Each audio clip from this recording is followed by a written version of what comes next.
할렐루야. 하나님의 평강과 축복이 오늘도 우리 사랑하는 성도 여러분과 함께 하시기를 주님의 이름으로 축원합니다. 오늘 창세기 13장 1절부터 18절까지 말씀으로 제단을 쌓으며 살라, 제단을 쌓으며 살라, 이런 제목으로 말씀의 은혜를 나누고자 합니다. 창세기 13장 1절을 보시면 아브라함은 애굽에서 아브라함 자신과 그의 아내 사라와 모든 소유와 롯과 함께 네겝으로 옮겨가는 것을 보게 되죠. 그때 아브라함은 가축과 은과 금이 풍부하였습니다. 아브라함의 삶에서 우리가 주목해야 하는 것은 창세기 13장 3절과 4절 말씀입니다. 우리 말씀 같이 읽습니다. 그가 네겝에서부터 길을 떠나 베델에 이르며 베델과 아이 사이 고천에 장막 쳤던 곳에 이르니 그가 처음으로 제단을 쌓은 곳이라. 그가 거기서 여호와의 이름을 불렀더라. 아멘. 성경에서 아브라함의 부끄러운 삶의 장면을 숨기지 않고 그대로 보여주는 것을 우리는 볼 수 있죠. 아브라함은 실패의 자리에서 떠나 하나님이 자신에게 나타나신 장소, 곧 베델로 돌아간 거죠. 내가 처음 주를 만났을 때 그 찬양도 있듯이 실패 자리에 머물러 있는 것이 아니라 하나님을 만난 그 장소로 다시 돌아가는 것을 보게 됩니다. 아브라함에게 베델은 자신이 처음으로 제단을 쌓은 장소였습니다. 사랑하는 성도 여러분, 삶의 여정에서 우리는 누구나 아브라함처럼 실수할 수 있습니다. 잘 하려고 했지만 가정에서 실패하고 직장에서 실패하고 또 사업하다가 실패할 수 있습니다. 하지만 그런 실수와 실패 앞에서 낙심하거나 좌절하지 마시기를 바랍니다. 여러분이 주님을 만났던 거룩한 장소 베델로 올라가면 다시 일어날 수 있다는 거죠. 거기서 하나님의 이름을 부르면 새로운 용기를 얻을 수 있습니다. 이것이 믿음입니다. 어제 남성현 목사님 이렇게 말씀을 전하시면서 울컥하시는 그 모습을 보니까 제 생각이 나더라고요. 저도 지하에 오랫동안 이렇게 살다가 부모님이 도와줄 형편도 저는 안 돼가지고 지금 생각해보면 참 제가 주변머리가 없었어요. 제가 주변머리가 없잖아요 지금. 방 얻을 생각을 못한 거예요. 그래가지고 거기 그냥 살아야 되는 줄 알고 그 지하에 저는 완전히 그냥, 그래도 남성현 목사님은 옆에서 보면은 그래도 지하는 아니었다 그러잖아요. 저는 완전히 지하로 쑥 들어가서 살았어요. 그러다가 이제 월 5만 원짜리 월세방을 얻게 됐는데 연탄 부엌이 있는 거예요. 야, 누워가지고 집사람하고 제가 집사람 800개를 많이 해줬거든요. 800개를 하고 이렇게 보니까 이 건물과 건물이 붙어 있어요. 못 사는 동네는 그렇습니다. 세류동이 그리 잘 사는 동네가 아니었거든요. 근데 여기 대각선으로 하늘이 보이는 거야. 하늘이 누워서 이렇게 보니까 집사람하고 여보 하늘 보이는 데 사니까 좋지 그런 얘기를 했거든요. 우리 남 목사님도 하나님이 앞으로 축복해 주실 줄로 믿습니다. 하나님이 힘들고 어려운 고난의 때를 허락하시는 것은 하나님이 축복하시고 또 귀하게 쓰시려고 연단하시는 줄로 믿습니다. 자, 아브라함의 이런 믿음의 결단은 7절 보시죠. 7절에서 아브라함의 가축의 목자와 롯의 가축의 목자가 서로 다툼이 일어났을 때 분명하게 나타나는 것을 보게 돼요. 그러니까 여러분, 똑같은 다툼 앞에서도 그 다툼을 믿음의 눈으로 바라보고 해석하느냐, 불신앙의 눈으로 보고 해석하느냐에 따라서 전혀 다른 것을 보게 되죠. 6절을 보시면요, 6절 보세요. 여러분 성경을 보세요. 아브람과 롯의 소유가 많아서 동거할 수 없게 되었다, 이렇게 기록하고 있어요. 이게 사실 복선이죠. 복 있는 아브람 곁에 있으니까 조카 롯이 같이 복을 받게 된 거예요. 이게 참 중요하죠. 삼촌인 아브람과 조카 롯의 목자들이 서로 다투는 모습은 그렇게 보기 좋지 않았을 겁니다. 7절 보시면요, 가나안 사람과 브리스 사람도 아브람과 조카 롯이 거주하는 그 땅에 거주하고 있었기 때문이에요. 여러분, 우리가 서로 믿는 형제 자매로서 절대 다투면 안 됩니다. 사실은 이 교회가 참 적지 않은 교회가요, 자기들끼리 쌈박질하는 교회들이 많아요. 제가 몇 달 전에도 이렇게 어떻게 그 인터넷을 검색하다 보니까 그 서울교회라고 있더라고요. 서울교회, 그 통합적 교회인데, 하여간 이 교회가 다툼이 일어나가지고 말이죠. 한 판은 식당에서 예배드리고 한 판은 또 뭐 예배당에서 예배드리고, 참 그런 모습을 보니까 너무너무 마음이 아픈 거예요. 그러니까 여러분, 믿지 않는 사람들이 우리 교회를, 우리 성도를, 또 담임 목사인 저를 예의주시해서 보고 있습니다. 저는 우리 교회가 늘 평안하고 든든히 세워져 가는 교회가 되어야 될 줄로 믿습니다. 뭐 요란 떨 거 없이 우리가 진짜 예수 안에서 하나가 되어서 서로 사랑하고 아껴주고 또 하나님을 사랑하고 이웃을 사랑하는 교회가 될 때 하나님 영광 받으실 줄로 믿습니다. 이런 상황에서 아브라함은 창세기 13장 8절과 9절에서 믿음의 결단을 해요. 믿음의 결단 볼까요? 8절과 9절 같이 읽습니다.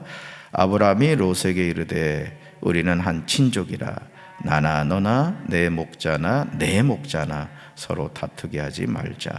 내 앞에 온 땅이 있지 아니하냐. 나를 떠나가라. 내가 좋아하면 나는 우하고 내가 우하면 나는 좋아하리라. 아멘.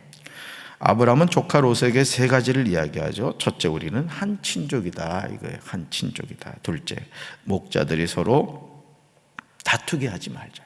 셋째 뭐죠? 나를 떠나가라. 이렇게 얘기를 합니다. 아브라함에게 조카 롯은 아들과 같은 존재였습니다. 왜냐하면 먼저 죽은 동생 하란의 아들이었을 뿐만 아니라 당시 아브라함에게는 아직 자녀가 없었어요. 그러니까 조카 롯이 얼마나 이뻤겠어요. 그렇죠? 그럼에도 아브라함은 과감하게 결단을 합니다. 심지어 땅을 선택하는 주도권을 조카 롯에게 주는 것을 보게 됩니다. 아브라함의 선택은 정말 어리석게 느껴지죠. 특히 10절을 보시면 더욱 그렇게 보입니다. 10절 같이 읽습니다. 이에 롯이 눈을 들어 요단 지역을 바라본즉 소알까지 온 땅에 물이 넉넉하니 여호와께서 소돔과 고모라를 멸하시기 전이었으므로 여호와의 동산 같고 애굽 땅과 같았더라. 아멘. 아브라함은 조카 롯보다 연장자이고 또 삼촌이었기에 땅을 먼저 선택할 수 있었습니다. 그러나 아브라함은 조카 롯에게 이런 권리를 양보하는 것을 보게 됩니다. 자기가 먼저 선택할 수 있음에도 조카 롯에게 네가 먼저 선택해라 이렇게 이야기를 하죠. 자, 그랬더니 조카 롯이 눈을 들어 요단 지역을 바라봅니다. 그랬더니 요단 지역이 어땠다고요? 여호와의 동산 같고 애굽 땅과 같았다. 기름졌다 이런 얘기죠.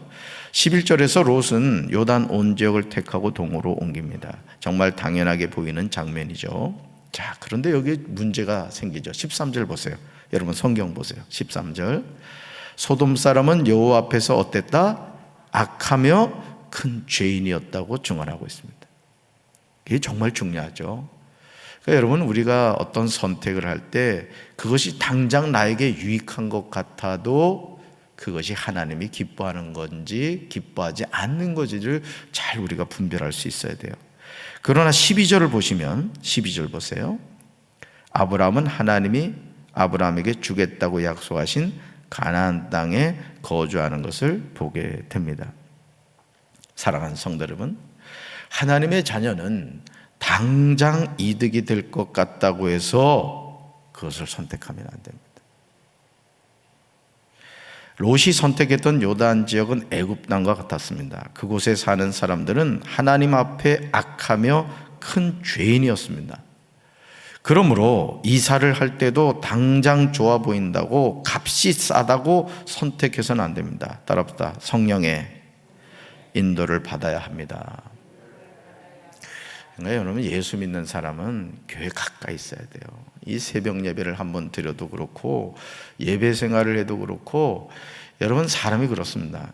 저희 내에도 뭐 우리 장로님이 그 사택에 대한 얘기도 하시고 이제 그러셨습니다만은, 저희가 지금 뭐 비전센터 3층에서 아주 만족하게 살고 있습니다. 그 이유 중에 하나가 뭐냐면 교회 오기가 편하잖아. 그리고 성도들 만나기도 편하고, 오직 우리 가정에서 불평과 불만이 있는 사람 박인혜밖에 없습니다. 아버지는 맨날 아파트, 윤수일 아파트 노래는 잘 부르면서 왜 아파트로 가지 않느냐고. 오직 불평분자 한 명 있어요. 기도해 주시기 바랍니다. 그러니까 여러분, 우리가 이사를 가도 뭘 해도 그런 거예요. 그러니까 여러분이 당장 이득이 된다고 해서 그걸 선택하면은 결국 나중에 어떻게 해요? 여러분, 교회가 멀어지면요, 신앙생활을 할 수가 없어요. 사실은 우리 솔직한 심정 아닙니까? 사실은 그렇죠? 그러니까 하나님이 기뻐하시는 것이 뭐냐, 이걸 생각해요. 물론 집값 올라가고 이러면 좋죠. 그렇지만 내 영적 생활이 지장이 된다, 그러면 당장 이득이 되는 것보다도 내가 남은 생에 하나님을 더 가까이 하고 하나님께 예배드리는 삶이 우선이 되어야 되겠다, 이런 결단을 하면 하나님이 기뻐하실 뿐만 아니라 어떤 방법을 통해서도 복을 주실 줄로 믿습니다. 창세기 13장 14절을 보시면 조카 롯이요, 아브람을 떠난 후에 하나님이 아브라함에게 말씀하십니다. 이것도 참 중요한 복선이에요. 조카 롯이 떠나자 하나님이 아브람과 이야기를 하시는 거예요. 왜냐하면 사실 하나님이 아브람을 택하셨지 롯을 택하지 않았단 말이에요. 그러니까 우리가 누구하고 교제하고 가까이 하느냐가, 제가 늘 말씀드립니다. 성도들 사이를 제가 무슨 분란을 일으키려고 하는 게 아니라 여러분이 가까이 해야 할 사람이 있단 말이에요, 영적으로. 아멘. 그리고 가까이 해야 할 사람이 되시기 바랍니다. 입만 벌렸다면 불평불만하고 그냥 불신앙적인 얘기하는 게 아니라 믿음의 사람이 되셔서 유유상종인 거예요. 이 성교도 그렇습니다. 성교가 기도하고 성령 충만하고 이런 하나님 기뻐하는 성교가 되면요, 그 신입 회원이 들어가면 그 사람도 거기에 같이 거룩한 회원이 되는 거야. 근데 그 성교회가 모였다면 불평하고 원망하고 그냥 이런 성교회가 되잖아요. 그럼 전염이 됩니다. 저는 우리 교회 속해 성교회 어떤 모임이든지 신앙적인 모임이 되시길 바라고 성령 충만한 모임이 되길 주님의 이름으로 축원합니다. 입술을 벌 때 늘 믿음의 말을 하세요. 아멘. 아주 중요합니다. 자, 보세요. 같이 읽습니다. 자, 14절이에요. 롯이 아브람을 떠난 후에 여호와께서 아브람에게 이르시되 너는 눈을 들어 너 있는 곳에서 북쪽과 남쪽 그리고 동쪽과 서쪽을 바라보라. 아멘. 만남과 헤어짐은 우리가 결정하고 선택하는 게 아니에요. 하나님은 조카 롯을 선택하지 않으셨습니다. 아브람을 선택하셨습니다. 그럼에도 아브람은 조카 롯과 함께 살았죠. 하나님의 뜻과는 무관했던 거예요. 조카 롯이 떠난 후에 하나님이 아브람을 바라보라고 하신 내용이 15절과 16절에 나옵니다. 언약을 다시금 깨닫게 하세요. 아브람아, 내가 너에게 약속한 거 있지? 그 얘기를 하시는 거예요. 15절 16절 읽습니다. 보이는 땅을 내가 너와 내 자손에게 주리니 영원히 이르리라. 내가 내 자손이 땅에 티끌 같게 하리니 사람이 땅의 티끌을 능히 셀 수 있을진데 내 자손도 세리라. 아멘. 하나님이 보이는 땅을 누구에게 주십니까? 아브람과 조카 롯이 아니에요. 아브람과 아브람의 자손입니다. 그럼에도 우리는 매일 매순간 하나님의 인도를 받아야 된다는 거예요. 내 생각이 아무리 근사해도 하나님의 뜻과 무관하면 그 내 뜻을 내려놔야 될 줄로 믿습니다. 이게 정말 중요한 거예요. 근데 쉽지 않아요. 당장 이득이 되는 것 같고 되는 것 같거든요. 그러니까 여러분, 우리가 뭘 하든지 성령 인도 받아야 될 줄로 믿습니다. 정말 중요한 거죠. 이것이 참된 믿음의 삶입니다. 하나님은 아브라함에게 언약을 말씀하시네요. 17절에서 분명하게 말씀하세요. 17절 같이 읽습니다. 너는 일어나 그 땅을 종과 횡으로 두루 다녀보라. 내가 그것을 내게 주리라. 아멘. 사랑하는 성도 여러분, 지금 일어나시기를 바랍니다.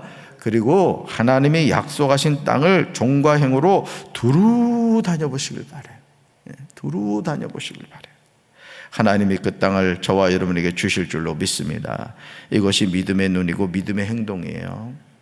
여러분들 교회 주변을 자꾸 좀 이게 좀 밟고 다니시기 바래요.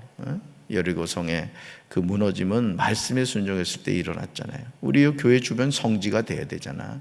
그러니까 이렇게 자꾸 밟고 건너 다니세요. 무너져 내리도록. 아브라함은 하나님이 말씀하신 언약을 통해서 새로운 힘을 얻었습니다. 여러분, 사람이 그렇거든요. 어떤 그 신뢰할 수 있는 분에게 어떤 희망의 말을 들었을 때 힘이 나요. 저도 목회를 하면서요, 여러분들 전도사님들한테 어떤 말 한마디를 하더라도요, 정말 축복의 말, 믿음의 말을 해주세요. 제가 내리교에서도 그랬고 하객교에서도 그랬고, 하나님이 저한테 꼭 어떤 분을 붙여주냐면은 이렇게 저를 만나면 저를 칭찬을 해주시는 거예요. 어제도 사실은 그 하객교회 그 원로 장로님하고 이제 통화를 했습니다만은, 이분은 저를 만나면은 맨날 하는 말이 그거예요. 우리 목사님 모셔가는 교회는 아주 복이 있는 교회라고 막 그래요. 근데 거기다가 꼭 더 하는 게 사모님은 더 훌륭하다고. 제가 살짝 시험 들었어요. 살짝. 여러분, 사람이 그렇습니다. 사람이요, 이 칭찬은 고래도 춤추게 한다고. 여러분들이 담임 목사와 우리 목회자들 통해서 더 은혜롭고 우리 교회가 바로 서려면 자꾸 칭찬해 주셔야 돼요. 우리 전도사님들한테도 자꾸 칭찬해 주세요. 아멘. 우리 장로님들도 마찬가지. 장로님 잘하신다고 자꾸 칭찬하면 사람이 말대로 됩니다. 아멘. 꼭 그런 분들이 있더라고요. 그래서 여러분, 오늘 아브라함이 하나님이 말씀하신 언약을 통해서 새로운 힘을 얻는 거예요. 여러분, 조카 롯의 목자들과 자기 목자가 싸우는 모습 보면서 아브라함이 뭘 생각했을까요? 내가 이 하나님 뜻대로 살지 못했구나, 이걸 깨닫게 되었던 거죠. 18절을 보시면 아브라함은 여호와를 위하여 제단을 쌓는 것을 보게 됩니다. 여러분, 잘 들으세요. 아무리 좋은 땅이라고 하더라도 하나님이 약속하신 땅이 아니면 내 땅이 아니에요. 이걸 잊지 마셔야 돼요. 아무리 좋은 자리라고 할지라도 하나님이 허락하신 자리가 아니면 내려놔야 돼요. 이게 정말 중요하죠. 하나님의 자녀는 하나님의 언약을 붙잡고 살아야 될 줄로 믿습니다. 하나님의 자녀는 어느 곳에서나 하나님께 예배드려야 될 줄로 믿습니다. 지금 당장 손해를 보는 것처럼 느껴진다 하더라도 신실한 하나님을 바라보시길 주님의 이름으로 축원합니다. 여러분, 이 11조도 마찬가지입니다. 11조는 하나님의 언약의 약속이란 말이에요. 그러면 여러분이 하나님께 어떤 11조를 드릴 때 잣대고 포대고 뭐 그저 계산이 빠르잖아요. 내가 얼마 투자했으니까 요거 빼고 나면 뭐 계산이 빠르. 그럼 하나님도 그래, 알았어, 우리 계산하자. 내가 너 햇빛 줬지, 물 줬지, 그럼 다 빼자. 그럼 남는 거예요. 누가 적자요? 우리가 적자라고. 그러니까 여러분, 하나님 앞에 우리가 어떤 헌신을 할 때는요, 계산하지 마세요. 은혜로 하시기 바랍니다. 아멘. 하나님은 하나님의 자녀를 결코 실망하게 하질 않습니다. 지금 되는 게 중요한 게 아니에요. 당장 되는 길을 선택했다가 패가망신하는 경우가 많아요. 여러분, 하나님이 세워주셔야 하고 하나님이 복을 주셔야 될 줄로 믿습니다. 그 시기가 내가 생각하지 않은 시기가 될 수 있어요. 그러나 하나님의 때가 되었을 때 하나님은 하나님의 자녀를 반드시 세워주실 줄로 믿습니다. 어제도 잠깐 어떻게 텔레비를 보다 보니까 1호 국민 가수가 나오더라고. 50대가 된 분이에요. 정말 이분이 정말 어떤 기본이 된 분이에요. 실력이 있는 분이에요. 근데 이게 요즘 그렇잖아요. 매스컴에 일이 나타나지 않으면 뭐 무명 가수지 않습니까? 근데 어떻게 이분이 이제 매스컴에 나오게 된 거예요. 실력이 뭐 보통이 아니에요. 그냥 엄마 이런 노래가 있더라고요. 가슴이 그냥 찡하더라고요. 그러면서 그 어머니가 그 얘기를 하더라고요. 너는 될 줄 알았다는 거예요. 기본 실력이 있어가지고 엄마가 봐도 어느 시대인지 몰라도 넌 될 거다, 이제 그런 말씀을 하시더라고요. 여러분, 우리가 마찬가지예요. 하나님 앞에 우리가 신실한 믿음을 갖고 살아갈 때 때가 되면 하나님이 여러분을 세워주시고 높여주실 줄로 믿습니다. 조급해하지 마시기 바라요. 하나님이 말씀하신 언약 안에 내가 머물며 살아가고 있느냐가 중요한 것이죠. 요단 온적이 아무리 좋아도 그 땅의 영적인 상태를 볼 수 있어야 됩니다. 저는 우리 교회가 이 강경과 익산과 부여와 연무와 논산 이 지역을 영적으로 바로 세워가는 교회가 되길 주님의 이름으로 축원합니다. 우리 사랑하는 성도들이 그런 영적인 장부들이 되셔서 여러분이 가는 곳에 어둠이 물러가고 귀신이 쫓겨나고 하나님의 능력의 역사가 나타나게 될 줄로 믿습니다. 이것이 매일 매 순간 하나님의 자녀로서 승리하는 비결이에요. 아무리 스마트폰이 최신폰이라 할지라도 건전지가 없는 스마트폰을 쓸 수가 없는 거예요. 우리가 성령 충만할 때 성령님이 우리를 통해서 하나님의 놀라운 일을 이루어 가실 줄로 믿습니다. 오늘도 그 성령님과 더불어 믿음으로 승리하는 우리 사랑하는 성도들 되기를 주님의 이름으로 축원합니다. 가슴에 손 얹겠습니다. 하나님 아버지, 세상적인 관점에서 롯은 너무나 지혜로운 선택을 했습니다. 요단 들녘을 바라봤을 때 그곳은 에덴 동산 같았고 애굽 땅과 같았다고 했습니다. 그러나 그곳에 사는 사람들은 여호와 앞에서 악하고 죄인이었다고 했습니다. 우리가 이 세상을 살면서 당장 되는 것 같고 당장 성공하는 것 같아서 덥석 그것을 선택했지만 그것이 오히려 우리의 신앙생활에, 우리의 영적 생활에, 아니 우리 삶에 독이 될 때가 얼마나 많습니까? 주여 저들에게 영의 눈을 열어주시고 영의 귀를 열어주셔서 잘 분별하게 도와주시고 하나님이 주신 축복을 누리며 살아갈 수 있도록 주여 도와주시옵소서. 우리 사랑하는 성도들을 축복하여 주시되 흔들어 넘치는 축복으로 함께하여 주시고 하늘문을 열어주셔서 하늘의 신령한 복과 땅의 기름진 복으로 함께하여 주옵소서. 언약 밖에 거하는 백성이 아니라 언약 안에 머무르는 언약의 백성 되게 하옵소서. 예수님의 이름으로 간절히 축복하며 기도합니다. 아멘.